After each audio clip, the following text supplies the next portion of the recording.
Hello, it is Jack Gill and welcome back to Anfield Agenda. Liverpool have lost for the fifth consecutive time at Anfield. This time a 1-0 defeat, yet again a very narrow 1-0 defeat at Anfield to Chelsea. What is going wrong at the minute? I'm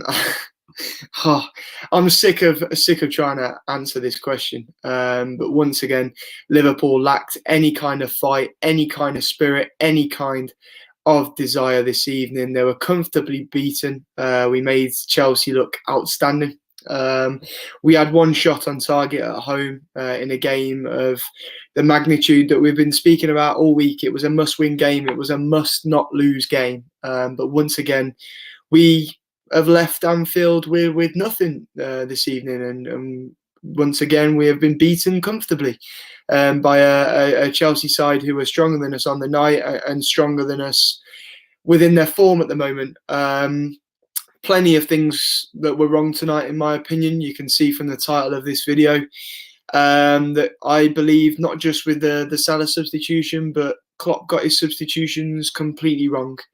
Tonight, I thought bringing on Oxlade-Chamberlain was the wrong decision. I said all day, I've said all week that I thought the substitutions in this game would be key.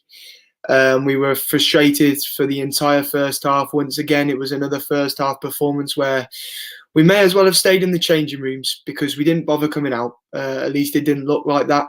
The first 45 minutes were poor. I think Chelsea could have been 2 or 3-0 up at the break, but we'll talk about that in a moment. The second half, we began a lot brighter, but we never really created a significant opportunity within the game. Our one shot on target was, a Gini Wijnaldum header that was a nothing opportunity really.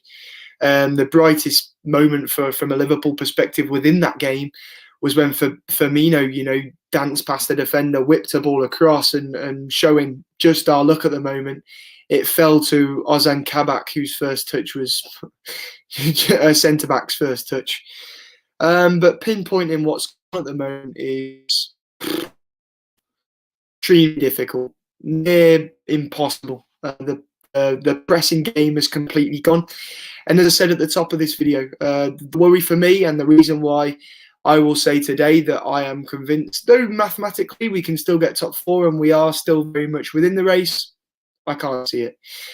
Because for me, I can't see us turning this round and getting a string of performances together and a string of results. I can't see it. And, for weeks I've been optimistic. I've thought, well, now might be the time. We've picked up a win here and there, and we've thought now might be the time where we can get a string of results together. But I can't see it anymore. I really can't. And, we look ahead to Fulham on Sunday, and not full of optimism for that either, because they looked very good against Spurs earlier. I thought they were robbed.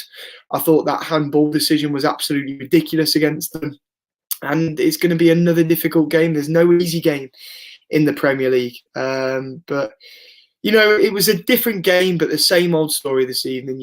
We've got a lot of the ball. But we do absolutely nothing with it. And I've just got to a stage where I just don't know what to say anymore. It was too slow. We lacked any kind of tenacity. We lacked any kind of spirit, any kind of rhythm, any kind of fight, any kind of creativity. We were slow at the back. So much wrong at the moment. There really is. And one thing, I'll start at the beginning. I'll start with the first half, which was incredibly poor once again from a Liverpool perspective.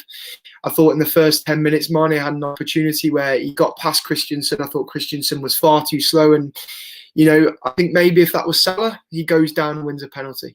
And I honestly think Mane of last season goes down there, does the sensible thing, gets criticised by a few, opposition fans, but we get the penalty and we're in a position where we're 1-0 up in that game. But we can't really hold Mane for that. That against Mane, sorry, though I do think Mane was quite poor tonight. The whole first half, I think, was poor from a Liverpool perspective. I think Chelsea, scored that goal that was ruled offside, the Timo Werner goal. I'm still convinced that was onside. We got away with one there. Those silly lines that we've moaned about all season that have gone against Liverpool time and time again, and we've seen go against several clubs in the Premier League this season, this time went in our favour. And I was hoping that that would be a crucial turning point in the game, and that, you know, it would be a talking point at the end of the game once we come away with the 3 points. But it wasn't the case, because after that we still didn't put Chelsea under any kind of pressure. And as I say, I'm convinced that should have been awarded as a goal. I've seen it with the naked eye. I've seen it with them silly lines that seem to be drawn from a different part of the body every single week. And I'm still convinced that Chelsea were robbed of another goal there, if I'm honest with you lot. But then again, we didn't bounce back from that. We didn't use that, you know, that as a lift to put any kind of spirit or fight or desire into our performance. And we came out in the second half a tiny bit brighter. So, you know, the Chelsea goal, I think Mason Mount, you know, just before the break, Mason Mount was allowed to put it onto his stronger foot. It was a lovely finish from Mason Mount, but I think defensively, as I say, too slow. You've got to be putting bodies on the line. It just wasn't good enough from a defensive standpoint, but you can't fault the finish from Mason Mount. I thought it was a lovely finish from a player who is often heavily criticised. But, you know, second half we came out, we looked a bit brighter. You know, I saw Klopp point Jota to come on, and I was hopeful. Then we saw the double change of Oxlade-Chamberlain and Jota on the hour mark. It looked hopeful, it looked bright. But then obviously we see Salah going off, and that creates another problem. I don't know if you've seen his agent's tweet, just simply a full stop. His reaction, he clearly wasn't happy.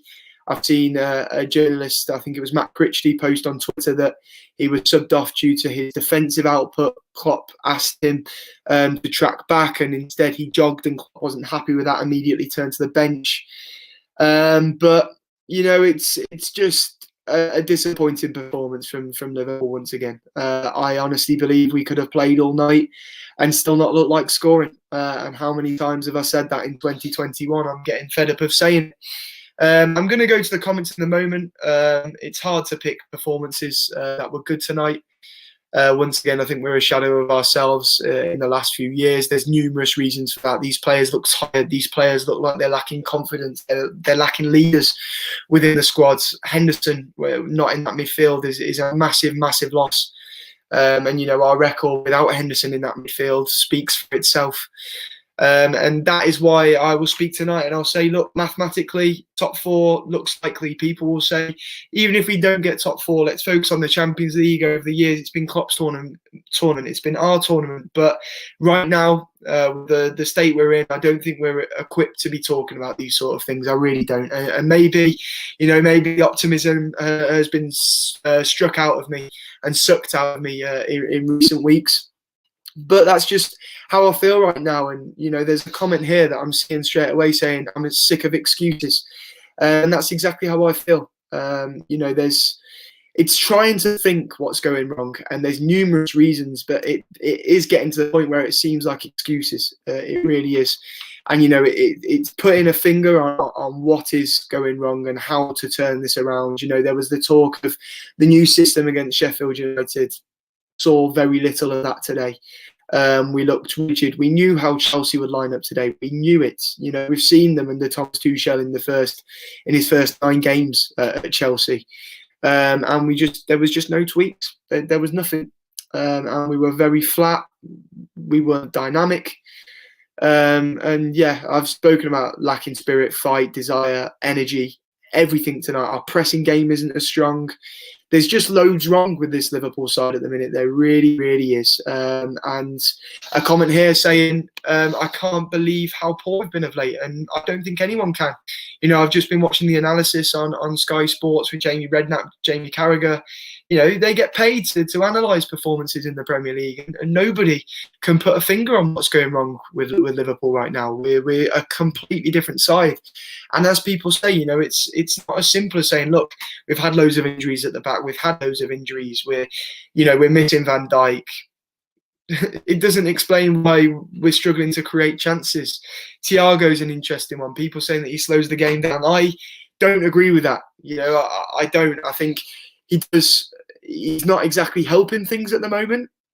He's come into the side at a difficult time when we're going through a difficult period, and he's not shining. He's not producing world-class performances like we were told he was going to when we bought him in. But I think it's wrong to solely focus things on one player at the minute, because there is so much wrong, so much wrong. And yeah, it's just I'm going to go in the comments. I'm going to answer questions. I'm going to read out what you say, what you think.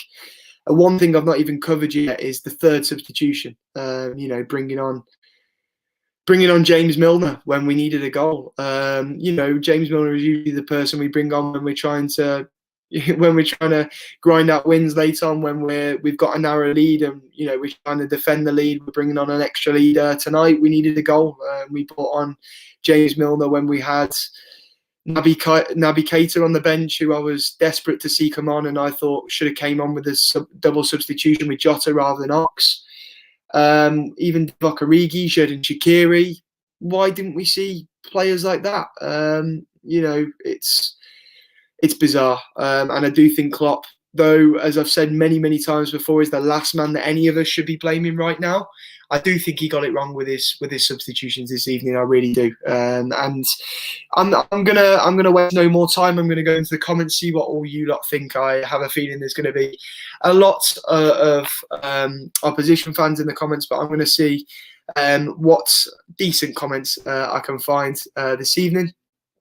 And if you definitely want your comment reading out, if you don't want me to miss it, remember that we have the super chat feature. Dakron says, isn't Shaqiri injured, and where is Keita? Keita was on the bench. Shaqiri was also on the bench. So your guess is as good as mine as to why they didn't come on.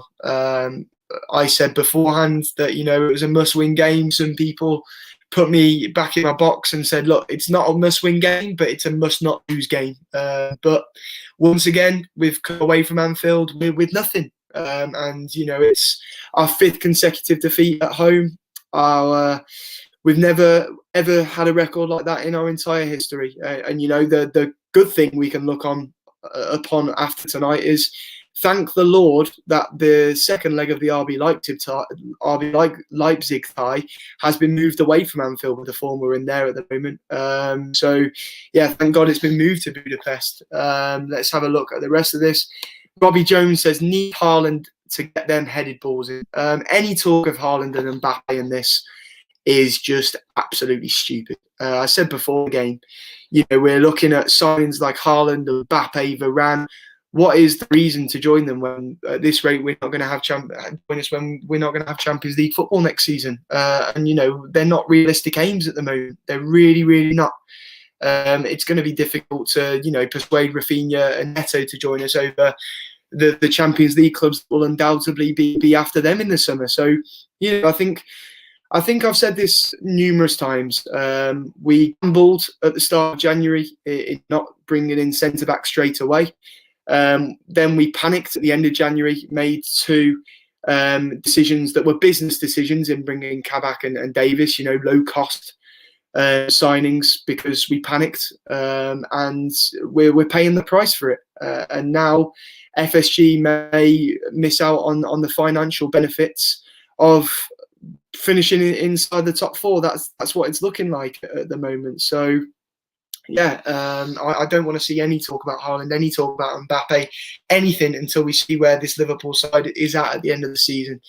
And I know that's a stupid ask, because I know it's going to happen, but I think it's ridiculous asking for these kind of players when Liverpool are performing like this on the pitch at the minute. Because, you know, Haaland, Mbappe, Varane, every club in Europe is going to be after them. Every top club in Europe. And we're not going to have that Champions League pull next season if we carry on playing like this. Matt Holiday, do you think we can still get top 4? Is it achievable? Yes. Do I think we will? No. Simply because, though it is still achievable, though you look at the sides also pushing for top 4, a lot of them still have to play City. Everton, I know they've got Chelsea on Monday night. Yes, they have a game in hand, but the game in hand is against Villa, who, let's be honest, aren't an easy side to beat themselves. But at the minute, the reason I say no is I can't see us getting a string of results together, because we get one win and there's a performance and a result like this around the corner. And that is why I cannot see us getting top four. I'd love it to happen. I've got my fingers crossed. I'm trying to stay as optimistic as I can. I'm hopeful, and you know, I'm gonna support this team right to the last day of the season until it's, you know, till it's not possible anymore. But my gut feeling right now is I don't think we will, and that is me being very honest. I think 5 defeats in a row at Anfield. I think our current form in 2021 is a side that doesn't deserve top four at the end of the season. So, you know, it's bitterly disappointing, but in a competitive Premier League like it has been this season, you know, we've got to be better than we have been in recent weeks and months, and it's as simple as that. Comment here from Spencer Stewart saying 1 step forward, 2 steps back. Absolutely. Said the same after Leipzig. When we went to Leipzig, I was optimistic going into the Everton game. 2 steps back, poor performance. Good performance against Sheffield United. New system, flirted with. High hopes going into what is a game of this magnitude, and then we come away with 1 shot on target at Anfield, finish the game with 5 consecutive defeats at Anfield. It's a game where once again we lack spirit, fight, energy, all them words I've used numerous times, and as I said, that is why I don't think we'll get top 4 at the end of the season. But I'm crossing my fingers, I'm crossing everything. I'm hopeful. I don't want to be pessimistic, but I just feel as though that's the gut feeling I have right now, and I feel like that's the gut feeling many Liverpool fans will have right now. People talking about Mohamed Salah and his future. Yes, it does look, you know, incredibly unsure of after tonight. You know, he will not be happy with that. We've seen his agents tweet, as I mentioned earlier. It doesn't look good. He flirted with a move to Real Madrid earlier on in the season. He won't be happy with no Champions League football next season. It's the peak of his career. You know, he's at that 29 sort of age now where it's the peak of his career, and the numbers he's produced in the last few seasons. Don't forget, he's still the Premier League top scorer. And, you know, for him to be bought off, the earliest he's ever been bought off, by the way, since the 5-0 defeat to Manchester City a few years ago. He won't be happy with that. And I mentioned earlier the reason that Matt Critchley has tweeted that he was bought off, which was apparently because Klopp wasn't happy with his pressing back. He'd asked him to press back with energy, but he jogged back and Klopp wasn't happy with that. But, you know, I don't know how Mane and Firmino lasted 90 minutes tonight because they were both poor. And there is no cohesion whatsoever among the front three at the moment. None at all. Lots of talk about Klopp walking. I hope not. I really hope not. As I said, he is the last man we can blame right now. You know, and I have, if anyone's going to turn this round for us, it'll be Jurgen Norbert Klopp. And, you know, I honestly, I will cry grown man tears the day that man leaves this football club. And as I say, he's the right man to turn this around. So I really hope he doesn't. Even asking what Salah's agent said, he simply tweeted just a full stop, which, you know, is little words, but, you know, it speaks louder than words. If anything, it suggests to me an element of anger, an element of unhappiness. We saw Salah on the bench shaking his head. He appeared to be in dismay about the decision, but, you know, I was impressed with the way Salah went about it. You could see he was disappointed, but he didn't go throwing his toys out the cart. There was none of what we've seen before about players, you know, kicking water bottles, throwing their training top down on the floor. There was none of that, you know, theatrical antics from Salah. So, you know, respect to him for that. But I can understand his disappointment at being subbed off this evening. Comments here. Let's have a look. Sonny saying, Liverpool playing like a one-man team, lose Hendo when you fall apart. Yep. Henderson in midfield, when we don't have him in midfield, is a massive, massive loss, isn't it? And it's proven to be that. We've really missed him when he played in defence for us, and we're missing him more than ever now as he's absent from the squad. And it's going to be a long 8 weeks and more that he's out. So yeah, we have to learn to cope without him. So it's as simple as that. We saw Man City when they lost De Bruyne, they were still their excellent selves. Gundogan stepped up, Foden stepped up, and they had players stepping up. And at the minute, we've got no one stepping up. It's positive to have Fabinho and Jota back, but it's not positive whatsoever to see that even with them back, we produced a performance like we did tonight. And we need to turn it around and fast. There's 11 games left. and we're looking at that. We need to put a string of results together. I'd like to see us get at least 9 or 10 wins in those last 7 games. I think that is needed if we're thinking of top 4 as a realistic possibility. We're looking at that Chelsea side, and I saw an interesting tweet or message that I got earlier, suggesting that Chelsea side may finish second. And you know what? I wouldn't put it past them, because they look very, very well drilled under Thomas Tuchel. I said earlier it may be the new manager bounce, but they look terrific once again this evening, and they do look well drilled. That back 3 is really working for them. Last time they won the title, they played with a back 3, and they've gone with that under Thomas Tuchel, and the players seem suited to it, and it's working well for them. Timo Werner looked good tonight. He's looked very good under Thomas Tuchel. Obviously, Mason Mount got the goal. He's playing terrifically at the moment. They're looking like a very good side, and it wouldn't surprise me if they finish second come the end of the season. But let me get back into the comments. Jake Men says Mo played decent. I don't think you can say much about the front three's performance in terms of a positive aspect. I think Mo was probably the better of the 3, and that's why I was so shocked at him coming off.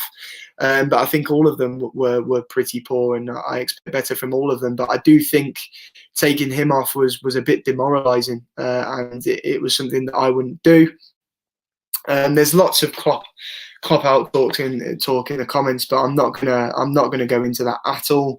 Let me have a look at the rest. I really can't pronounce your names, so I'm sorry, I don't want to butcher it. He says we need a player that brings a lot of motivation.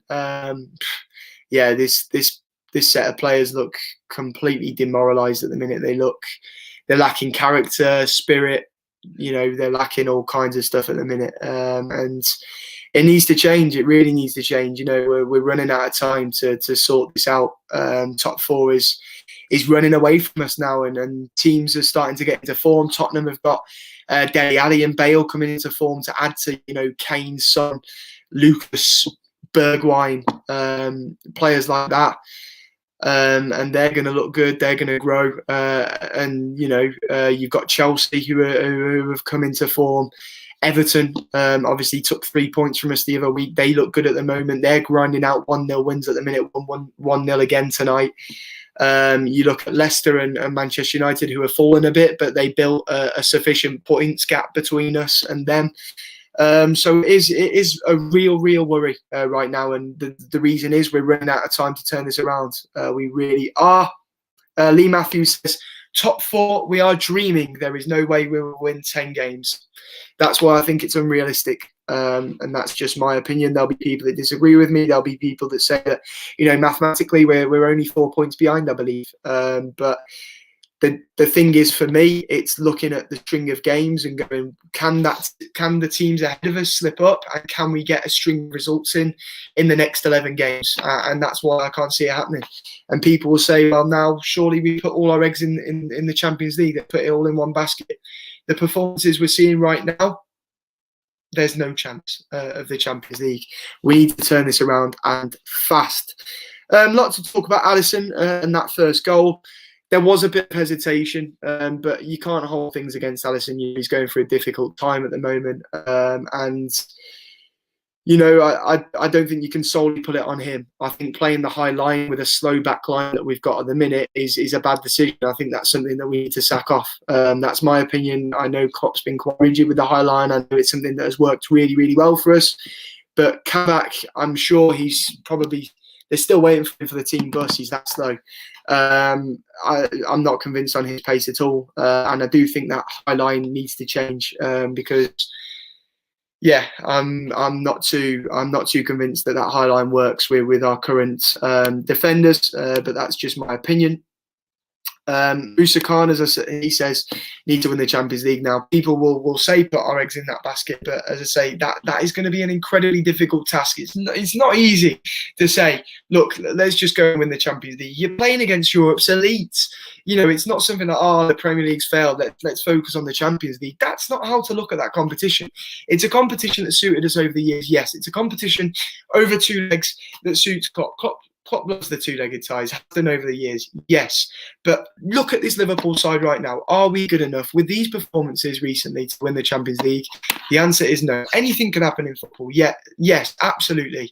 But if we want that, we need to change it around. We need to turn this form around and fast. And at the minute, as I've seen several times here, we take one step forwards and then it's another two back. That's exactly what it is at the moment. And, you know, I think that is where I'm going to leave this stream. Obviously, there's talk about Nat Phillips being underrated. He's now injured. We don't know how long he's out for. Ben Davis, he's got a minor knock. We don't know if we're ever going to see him playing a Liverpool shirt, and you know it's difficult. It's a difficult period to be a Liverpool fan. It's Fulham next on Sunday, and you know we need to turn this run of form around and fast, because I think as Liverpool fans, I'm speaking on behalf of Liverpool fans now, saying that you know I can take defeats, I can handle defeats, but when I see good performances and watching this Liverpool side week in week out play with no spirit, no desire, no fight is incredibly frustrating and incredibly demoralising for us Liverpool fans. But that's where I'm going to leave today. Thank you for joining us. There'll be plenty of build-up stuff prior to the Fulham game at the weekend, and we shall see you very soon. Salah.